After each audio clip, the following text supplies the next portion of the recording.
Rust is one of the most expensive silent problems on Earth.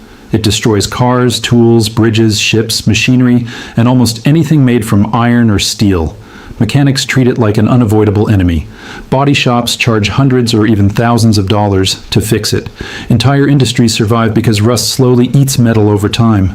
But what if rust was never supposed to be a permanent problem? What if there was a solution that costs about $3, a solution so simple that anyone can mix it at home, and it permanently stops rust instead of just covering it up? Not slowing it down, not delaying it, actually stopping corrosion at the chemical level.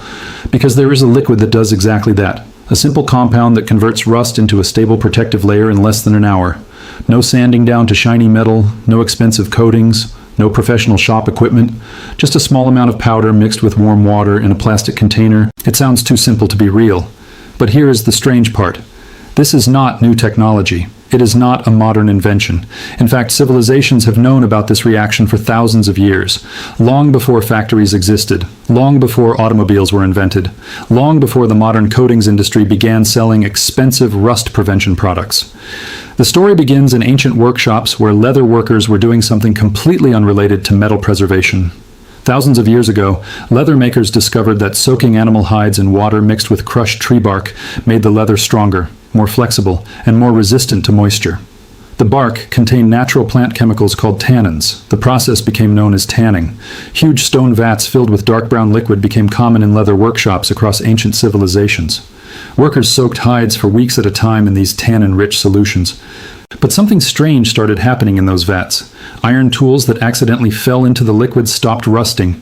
Knives that normally developed orange corrosion within days suddenly stayed clean for months.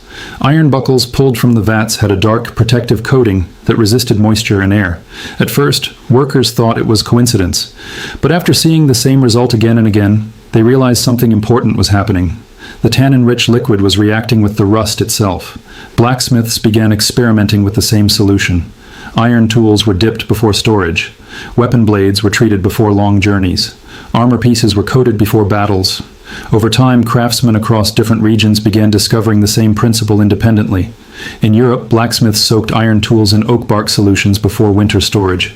In parts of Asia, metalworkers used plant extracts rich in tannins to protect blades from humidity.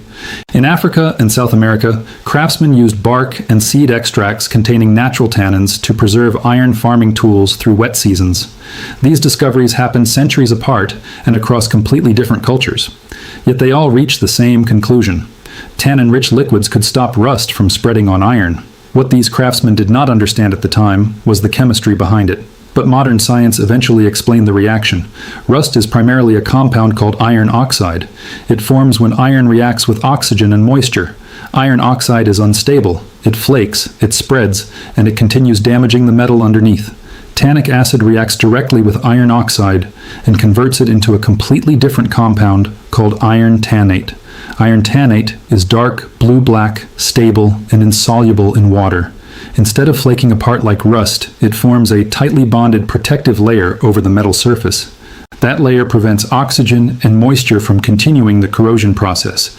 In simple terms, the rust itself becomes the protective barrier.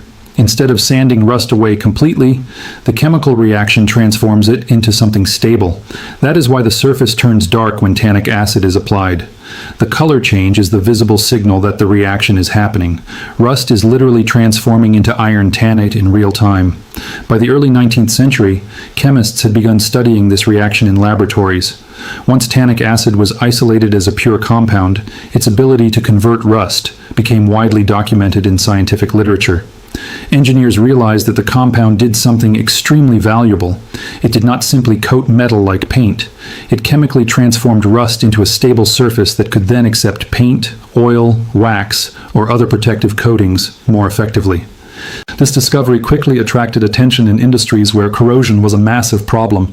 Ships were especially vulnerable. Saltwater accelerates corrosion dramatically. Naval engineers began experimenting with tannin-based treatments on iron components exposed to harsh marine environments. The results were impressive. Treated surfaces showed dramatically reduced corrosion compared to untreated metal. Decades later, during large-scale industrial expansion, corrosion became an even larger issue.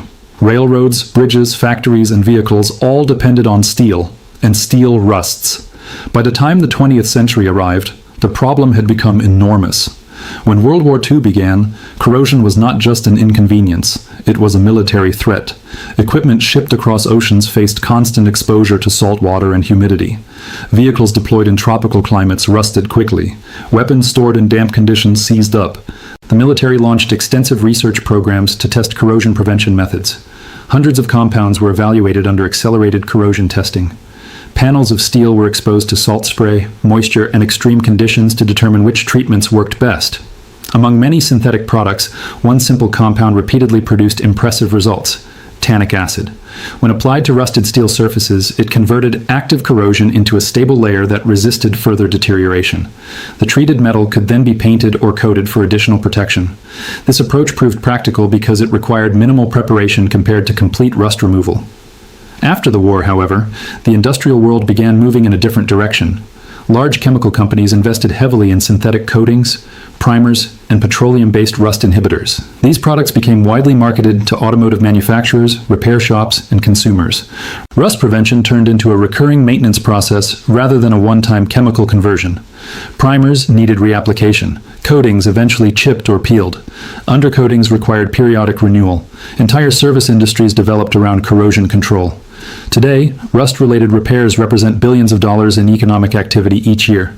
Vehicle frames corrode, exhaust systems rust. Brake lines deteriorate, body panels require replacement. For most people, rust simply feels inevitable. Yet the chemistry discovered centuries ago still exists and still works exactly the same way. Tannic acid remains widely available because it is a natural compound found in many plants including oak bark, tea leaves, chestnut wood, grape seeds, and various tree galls. When dissolved in water, it forms a solution capable of reacting with iron oxide. The process itself is extremely simple. Loose rust is brushed away so the surface is relatively stable. The tannic acid solution is applied evenly across the metal. Within minutes, the orange rust begins turning dark blue or black. That color change indicates the formation of iron tannate. After drying, the converted surface becomes a stable base for additional protection such as paint, oil, wax, or specialized coatings.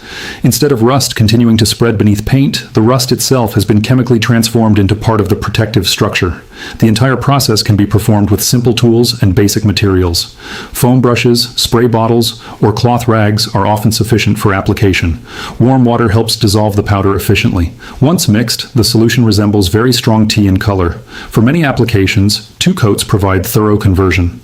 After drying, the treated metal can be sealed using whichever protective finish is appropriate for the environment. Tools may receive oil or wax. Vehicle components might receive paint or undercoating. Outdoor equipment may be sealed with protective oils. The principle remains the same. The rust has already been stabilized before the protective finish is applied. That is the key difference between simple rust-covering products and true rust conversion chemistry. One approach hides rust temporarily, the other transforms it. Throughout history, craftsmen discovered this reaction by observation and experimentation. Modern chemistry simply explained why it works. The reaction between tannic acid and iron oxide creates a stable compound that resists further corrosion. This chemical transformation is the reason the treated surface becomes darker and more durable. Knowledge like this sometimes fades from common awareness not because it stops working, but because newer systems replace it in commercial practice. Marketing, branding, and industrial supply chains shape what products appear on store shelves. Yet the underlying chemistry has never changed. A simple reaction discovered long ago continues to demonstrate how effective basic science can be when applied correctly.